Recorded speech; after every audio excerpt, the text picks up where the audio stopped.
Hey guys, so I just want to go over the tools you're going to need in order to get this job done right. Now you could probably get by without using every single one of the tools I'm going to show you here, but if you want a completely watertight battery box that you're not going to have to worry about a few months being out there, getting water into it, having a wire short out, something like that, then I would recommend sticking with what I'm going to do here. So the first thing we're going to need, pretty obvious, we're going to need wire. This is 20 gauge. It is double insulated. So let's see if I can get that to show up on the camera. If not, I'll get a picture of it later. But what that means is that you have two wires in there, your positive and your negative. They're going to be insulated like every piece of wire. But then along with that, you're going to have another coating, another insulator around both of those wires.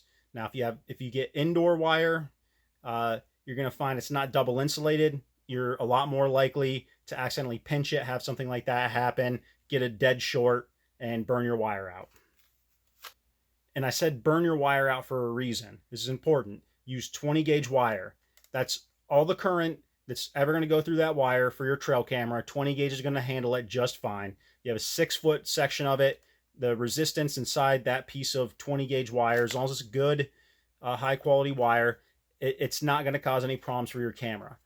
In the event you get a dead short, that wire is going to burn itself out very quickly before your batteries get ruined. And I do know that from experience, unfortunately, and it's the reason that I now use this double insulated wire.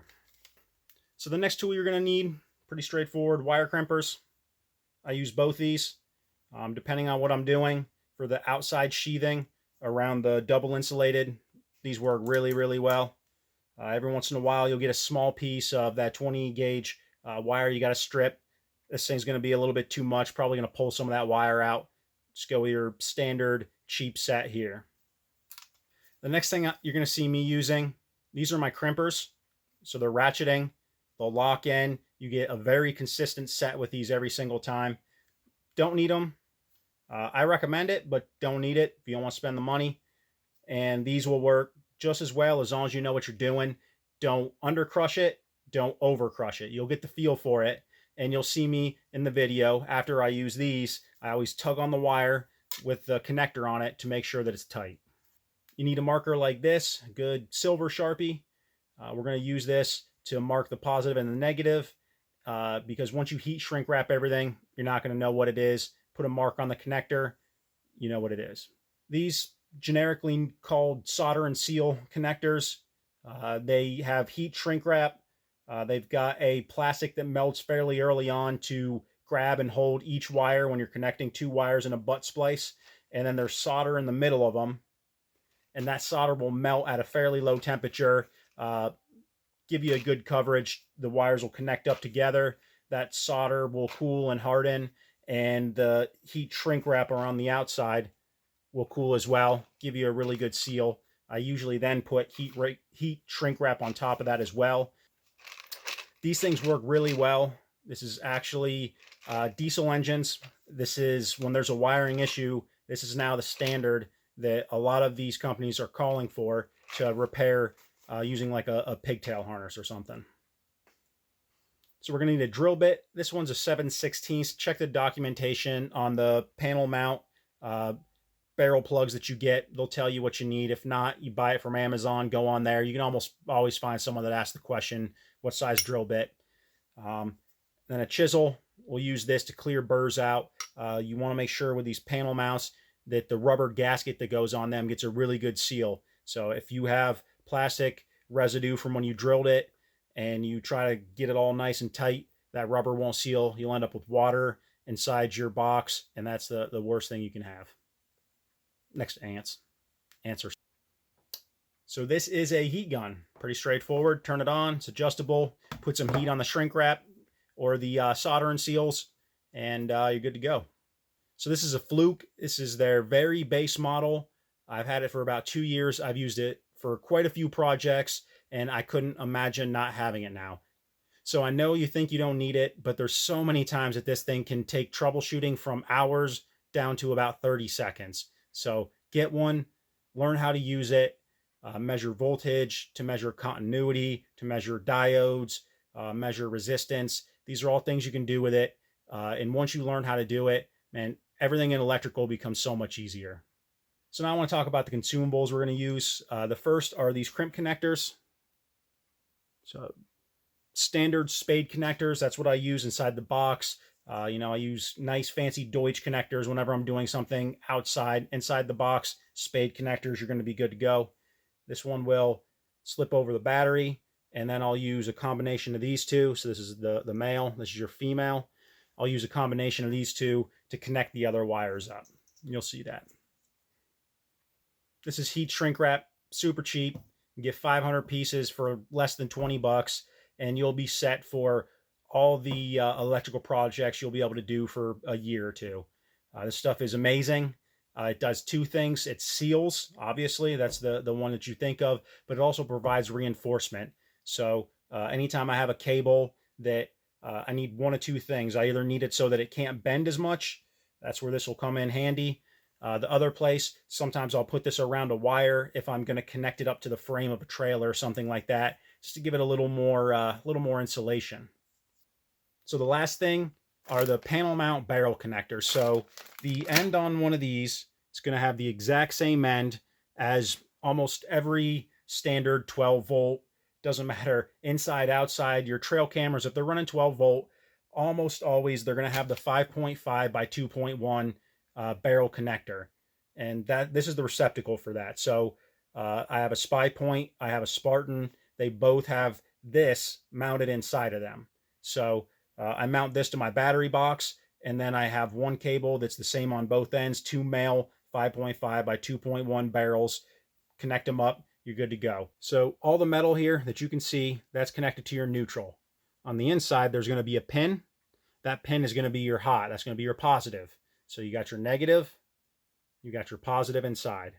On the other end, because this is a pigtail, now I do also use some that I solder. When you solder them, you have to know the inside is going to be your hot, the outside is going to be your negative. So red is your positive, it's your hot. This is your neutral, your negative, your ground. And yeah, so outside ground, inside hot. So how this is going to work, we're going to drill a hole. We're going to take our rubber gasket here, we're going to slip the pigtail through, bring it up to the front. Make sure it's nice and snug up against that lip. Don't want it down here on the threads. You want it all the way up. And then this will slip into the battery box. This will mount up against it. And then we'll take a lock washer. So this will be against the plastic, in this case, of the box. Your lock washer will go up on. Your nut then will go on.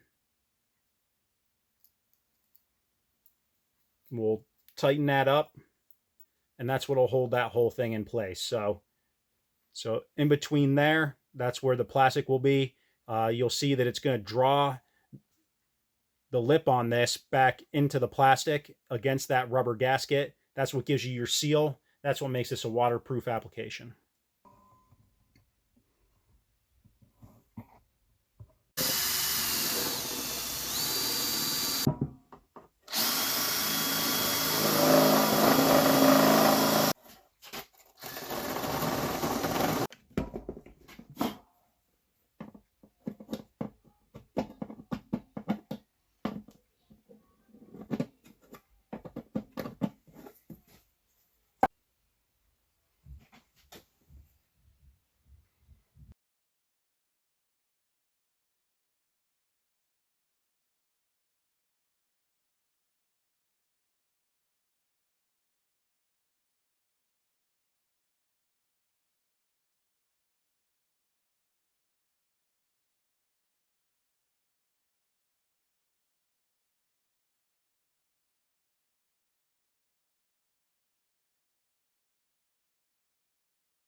telling lies, cold October day.